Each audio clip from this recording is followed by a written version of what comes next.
We'll get into it now on the next part of our show.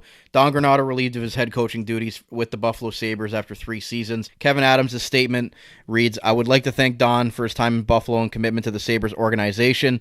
He has been integral in the development of many of our players and has undoubtedly been the right coach to bring us to where we are now, but I feel it was necessary to move in a different direction at this point in time. My expectation is to be a consistent contender, and unfortunately that goal has not been met. I would like to thank Jason and Matt for their contribution to the team as well.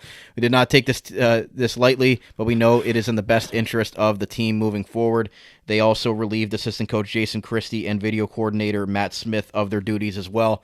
Austin, what was your kind of initial reaction when this news broke the day after the Sabres' final game in Tampa? I did find it interesting in his final press conference there in Tampa that he said, we'll talk about it in the morning. He didn't really want to discuss anything about his future, and obviously Kevin Adams made that decision, and he said he didn't make it overnight on the plane, and it was something that he was thinking about throughout the last little while. What were your thoughts on it? Yeah, so to me, it really stemmed back to Granato's comments after the Dallas game. And to me, that was kind of, I don't think this was a nail in the coffin for Adams, obviously, but to me, that was a nail in the coffin. When they were asking Granato how it feels to be officially eliminated from the playoffs, and he just straight up said he doesn't want to talk about that. Let's talk about the game itself. Well, you were eliminated from the playoffs. No one really cared to hear your thoughts on the game versus the Dallas Stars. They wanted to hear your thoughts on, is it the time to talk about the season as a whole? Not really, but you could have at least touched on it and then said, we'll get into more of that when the season's over. But to me, that was kind of the nail in the coffin there. I did find it interesting that Adams said he made up his mind before the Tampa Bay game, essentially. It was time. We talked about it all year. You talked about it a lot. Yeah, it was time. I've always been of the opinion that Granato is a fantastic developmental coach. I will not dispute that. He took the Sabres and some of these players to levels that they wouldn't be at if it wasn't for him. But the Sabres don't need development anymore, which is something Adams hinted at. He said, I don't want to hear that we're a young team anymore. It's time to perform. That's what the Sabres need. And as much as I respect and think Granato was a very good developmental coach, I don't think he's capable of getting this team over the hump. It would have been nice if he was, but to me, it was always he was going to be the guy before the guy to take this team to the next level. And whether the next coach does it or not, it was time. There was no reason to fire all of his assistants, bring them back to start next year on an extremely short leash, because that would have done nobody any good. I like that Adams acted swiftly. I'm not going to lie, I did not expect it, but I'm glad that he saw that it was time to make a change. Another guy that was in the fire was Matt Ellis, assistant coach, and it seems like he's going to be moving into a different role within the organization. He wasn't a part of that initial firing, but I think they like what he brings from a developmental standpoint, and as long as they move him into a different role, I think you're okay with that, but as long as he wasn't running the power play, because we saw how much that regressed this year, and again, that doesn't fall completely on his shoulders, but the players as well got to be held accountable, and Don Granato. I think that was the big thing that when we listened to Kevin Adams' press conference here, Austin, was he talked about the players are craving to be held accountable, and they're craving for that part of it, I guess. I don't know if that's necessarily a knock on Don Granato, but it seems like from those comments that maybe he wasn't the toughest coach that they could have possibly had, as far as really, making them getting on them, I guess, what you see with a lot of those old school coaches and what you see with those experienced coaches that we'll get into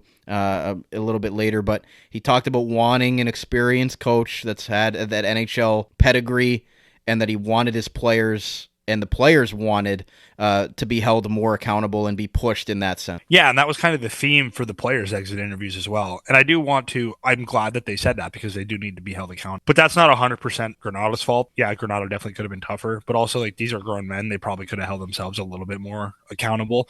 But just some other things, the players and Adams didn't directly throw him under the bus, but there were some subtle, not shots, but comments that were that's interesting. Saying we want to be pushed, saying, we need to be held accountable. We're ready to be pushed. We're ready to take that next step. Even, dating back to the Middlestat comment that everyone talked about when he first got to Colorado and said, I have never practiced like that in my life. I think it was Darlene who also said we need to understand the importance of practice. So it just small things like that where it's yeah, they're not taking direct shots at Granato, but they're also saying things probably could have been tougher. I thought it was interesting that Tage Thompson pretty much implied, there probably should have been nights where some of us stars should have been sat up in the press box, and it just didn't happen, because I don't know. I don't know. I'm not going to say that's not Granato's style. I don't know him well enough, but maybe it wasn't. The Sabres the players clearly liked Granato. I don't want anyone out there to think that they didn't. Like, they clearly liked Granato. They clearly respected him. But I think it got to a point where they knew who he was. They knew, like, I know it's new age players and you do need to connect with the players, but at the same time, while connecting with the players, you still need to be able to, like, push them, get on them when they need to be. You need to be a little bit stern with him sometimes. Not saying that Granato is not, but, like, I don't want to sound like an old man because I know it's not the greatest, but, like, and there were times when they needed it. There was some of those top guys. Yeah, they needed to be held accountable at points in this season. Yeah, like, you're telling me, like, Tortorella is a good example of, again, he's not a candidate for the Sabres head coach because he still coaches Philly, but I think he's a good example of a guy who will do that stuff, but has also learned to evolve and to not be like that all the time. So I think it's just like, yeah, it was time for a change. Like, it wasn't working. The Sabres took multiple steps back. Granato, did his voice fall on deaf ears? I don't think so. I don't think it was like back when Lindy Ruff first got fired from Buffalo where his voice had just been the team's, like, for so long that they tuned it out. I don't think they tuned Granato out. I just don't think that they understood the magnitude of what was being put on them this year. And I don't necessarily think Granato maybe fully understood it either because they all seemed to be a little bit shocked that the fans were demanding more. And I think, you need a coach who's going to demand more from you now, which maybe will in turn make them realize, yeah, we can't just go through the motions and then just expect to play. Like, Adams didn't say much about starting the games poorly, but, like, the players deserve a lot of the blame,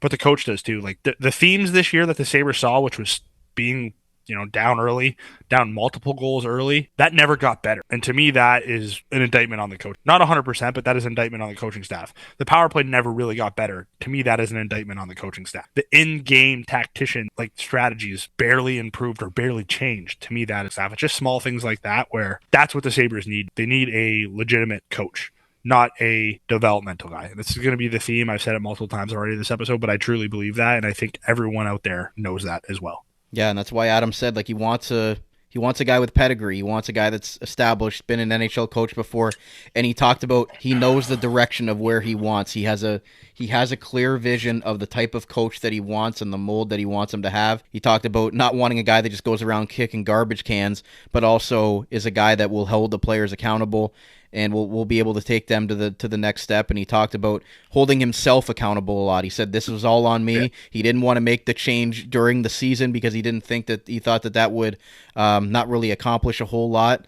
He didn't think that the team was playing well enough to be able to make the playoffs, or maybe he would have made the move at that time. But he just said that they thought coming into this year that they could really take a step forward, and he puts that a lot on his shoulders, and Kevin Adams was very honest in this press conference, and I think he needed to be because he knew the heat was going to be on from the media for the fact that Terry Pegula has not spoken to the media as the owner of this team for the last 4 years. And I think that Kevin Adams understood that. He defended Terry Pegula and says that he watches from afar, and even though he's not in the press box, he talks to him daily about the team. So he was made sure to back the owner and say that he's doing all he can, and Adams is in turn trying to put that plan together with his staff that's obviously gotten bigger in the last couple of years. They finally kind of got him a little bit bigger of a staff to have an opportunity, but Adams put a lot of the blame on himself and tried to really not say really anything bad about Don Granato in this press. Yeah, because I honestly don't think there's a lot bad to say about Granato. I think he's genuinely a good guy. The guys like being around him. He was very good at his job. I just don't think he is the right guy to take this team to the next level, which obviously the Sabres don't either. My favorite quote from the Adams presser was, "The standard needs to be higher." And I think every Sabres fan, media person, we all know that. We've all felt that way for a long time. But I think it might have actually been the first time we've heard the GM say that. Like, the standard here in Buffalo just has not been high enough lately for the past, I'm not going to say the entire 13 years, because I do think when Tim Murray first came in and went out and got Kane and O'Reilly and Eichel, like, they were trying to set a high standard there. So I'm not going to say for the last 13 years the standard has been a joke, but like it's consistently for the last 13 years the standard just hasn't been high enough. What has been acceptable, like, looking back on it, last year was a lot of fun for Sabres fans. But the fact that we look at that as a positive season, missing the playoffs by like 1 point, yeah, the standard definitely needs to be higher. So I'm glad Adam said that. But now it's on him, like I said, to go out and raise that standard. What are you going to do to make sure the standard is higher? It starts with this head coaching hire. I'm very interested to see how this plays out. I have some people in mind that I think everyone knows the names that are in mind. I think one of them is a complete pipe dream. Obviously, I don't think Rod Brindamore is coming to coach the Buffalo Sabres. I don't think majority of fans think that that's a real possibility. It would be very nice. Obviously, if Carolina for some reason lets him go, he skyrockets to the top of every coaching searches list. But the names that have been out there, they all have flaws, but they all have positives as well. So it's really on Adams to make the right hire and then to go out there and prove that Adams has been a very good drafting GM. He's replenished his prospect pool. He's identified some really strong young core around, but now it's time for him to build the roster out to turn it into a successful playoff contending roster. So he's putting it all at his own feet. I think he's going to, he's putting himself in sink or swim mode. I think he's going to swim. I do want to stress he's not perfect, but I do think Kevin Adams is a very solid general manager. I'm sure people have wavered on that, which I don't blame them because this year was a disaster, but I do think in the long run, Kevin Adams will do the right thing and make the right hire. So before we hit the break, Austin, Don Granato's tenure as the Sabres coach, the 3 years that he was there as the full-time head coach, taking over for Ralph Kruger when he was the associate coach. His win percentage is .506, his win per season 37.6, losses per season regulation 36.3. So I guess what would be, it's been a pretty average tenure for Don Granato. What would be kind of your assessment on when you'll look back on his 3 years here as the Buffalo Sabres head coach? I mean, it really depends on what happens in the next few years, but I do think he is the coach that has helped turn guys like Tage, even Dahlin. Dahlin was a very talented player. We all know that. He was one of the best defensive prospects in the last couple of decades, but Granato is the coach that has unlocked something in some of these guys. So I do think when you look back at this team, if this team does get things done, Granato definitely deserves a lot of credit for helping some of these young kids realize what their potential is. Setting the foundation. Yeah, to an extent. I do think, Tuck is who he is. He was always a good player. Skinner was always a talented player, but we never expected Tage Thompson to be a consistent 30-goal threat. Now he's potentially a superstar. We knew Dahlin was talented, but Granato was the one who kind of took the shackles off him and let him become what he is.